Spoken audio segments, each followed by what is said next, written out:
through acquisition. That's what today's episode's all about, of Build with a Plan with Coach David here. I'd like to thank everyone for joining us today. And what I want to talk about again is it time to grow your business through acquisition? What does that mean? What is acquisition? Basically that is buying another business, right? So, it's not for everybody. But I think this is now the time to be looking at buying a business. For me, it's a prime time to look because there are a lot of baby boomers out there that are getting ready to retire. And they typically have had the business running a long time and they've been family owned. So the reputation is generally there. Now, potentially they are harder to evaluate, but they could have a great upside. Again, like I was saying, great reputation. Businesses have been around for a long time. But on the flip side of it, chances are processes aren't in place. Marketing's not there. The hierarchy of the business probably is not set up, like the org chart, like who's in charge of what, that type of stuff. But the great upside to that is depending on the business and how it's set up right now, there could be a huge potential to take on the business. And also potentially, broker that's going to potentially drive up the price, interfere in that way from the seller's point of view. But you must, if you're going to go with no broker, you must have a lawyer. That is a must. You cannot do it. You can do it without it, but you're really risking a lot by doing it that way. And the other must-have is an accountant. And I wouldn't suggest you bring on your regular accountant. You need to bring on a forensic accountant, one who understands exactly what's going on. Because it's very important to know, what the numbers really mean. You need to go back 3 years, hopefully 5 years, if you can get that from the business owner, so you can see how you're trending with the business. All right, so what are the few steps you need to understand? Well, you need to find the business.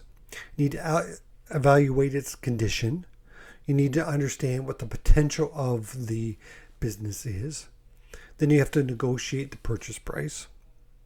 And once you've kind of on that same page there, then you do what's called due diligence. Because, initially in the beginning, you're given their numbers, they give you their package or whatever it is that they're presenting to you. So up until the purchase price point of it, you're kind of going on face value of what they're showing you. So the conducting the due diligence, that's when you bring in the accountant who really knows what they're doing. Do a deep dive into all the numbers.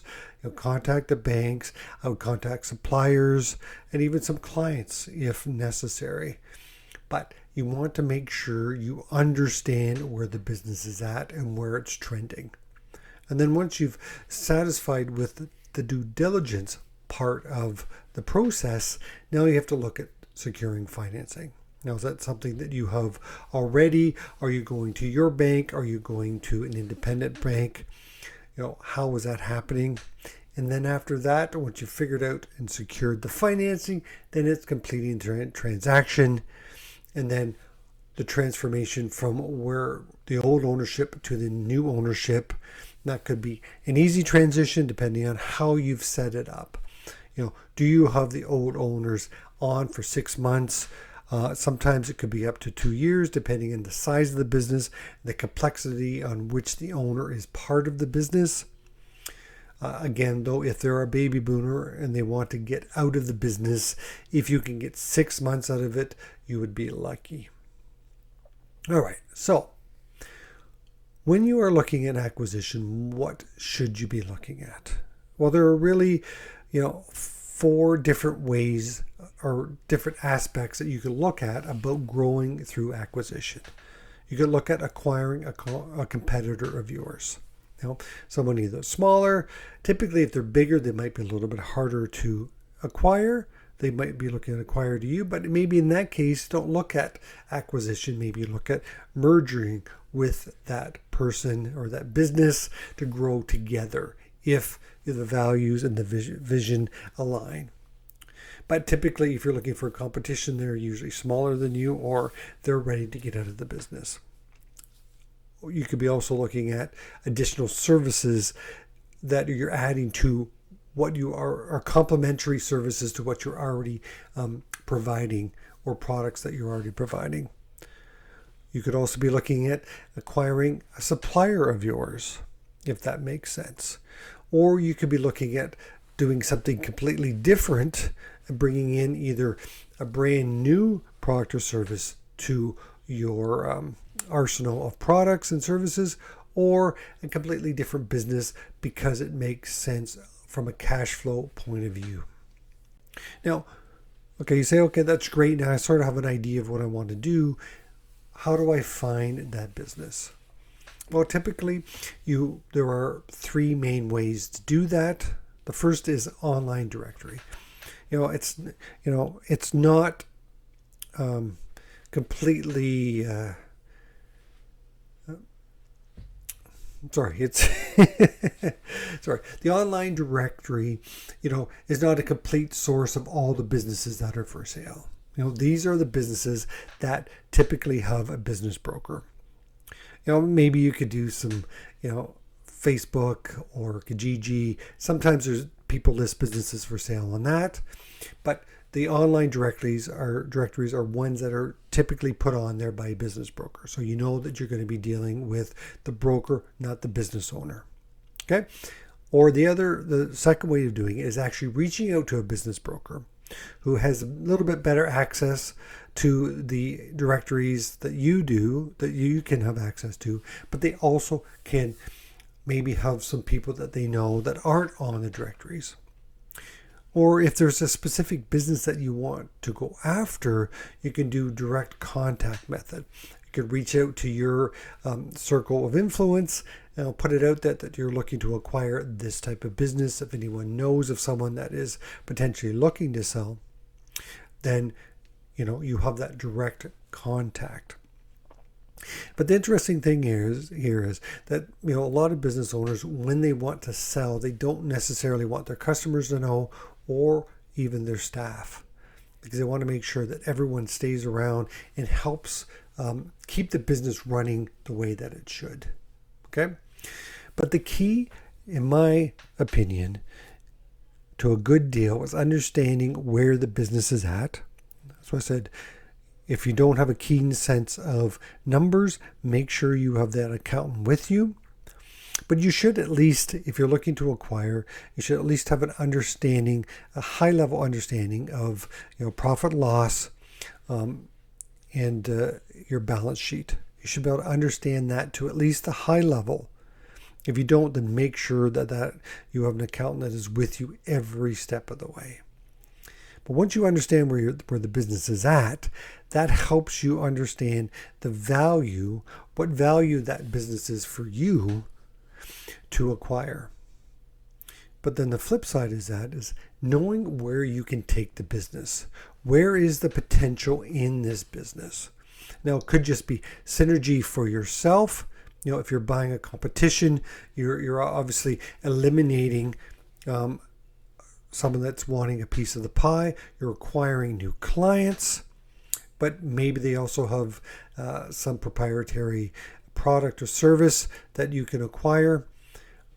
Or you're just looking at, bringing in some synergies, and then you can start scaling, because you can then, get rid of some of the redundancies between the two. And now you can see the profit margin rising a little bit. But the other thing is, where is the potential? Okay. Are they underutilizing? Like, for example, if you have a really good sales process in your business and you look at the competition, and the competition, they do a pretty good job, the staff is good, but their sales process is not as refined as yours. So what that typically would mean is that if you, implement your sales process, you're going to be able to change the conversion rate or up the conversion rate on that new business. So even though it may be doing X right now, the potential is, maybe 1.25% more than what you're doing now. So now you're looking at, okay, there's great potential here. They're not utilizing the sale process. Maybe it's a marketing, maybe it's a fulfillment side. If you've got advantages in that, then that's what you can bring to the table, obviously without letting them know, because you want to make sure that you're getting the business, or you're acquiring this business at the right price. But you also need, like I said, you need to understand where you can take that business. Now, if you don't fully understand, if you don't have certain areas of your business that are superior to the business you're looking to acquire, then it's a really good idea to bring in someone like myself that understands different areas of the business that they can look at and see the inefficiencies, see where they're lacking in strategies. And that person, either a consultant or a coach can look at what you're doing. And let me stop you there, or let me stop there. It's not every coach, every consultant that can do what I'm talking about here. These are coaches and consultants that are primarily working on business growth. What strategies can they implement into your business or into the business you're looking to acquire to make sure that they are more profitable? So just to recap, you want to look at finding a business, evaluating its condition and the potential, negotiating the price, conducting the due diligence, and securing financing, and then completing the transaction. Again, make sure that you have an accountant and a lawyer all the way through. Do not attempt to do this on your own unless you've done this many times before. So that's as far as I'm going to go today. I'll cover financing on another day because that's a whole other animal in itself. There are many different ways to look at financing, but I'll bring on an expert and we will do an interview to make sure that I'm covering all the aspects of that. All right, so if you have any questions, please reach out to me. You can find me on LinkedIn. You can go to yourfsmatrix.com, connect with me there. Please like and share if you find this valuable. I don't do any advertising for this podcast, and the only way it can grow is if we are out there sharing it. So if you like, or if you learned something from today's episode or a previous episode, please reach out and share it to a business owner that you think can benefit from what I'm talking about here. All right, so Coach David, signing off for another day. Thank you.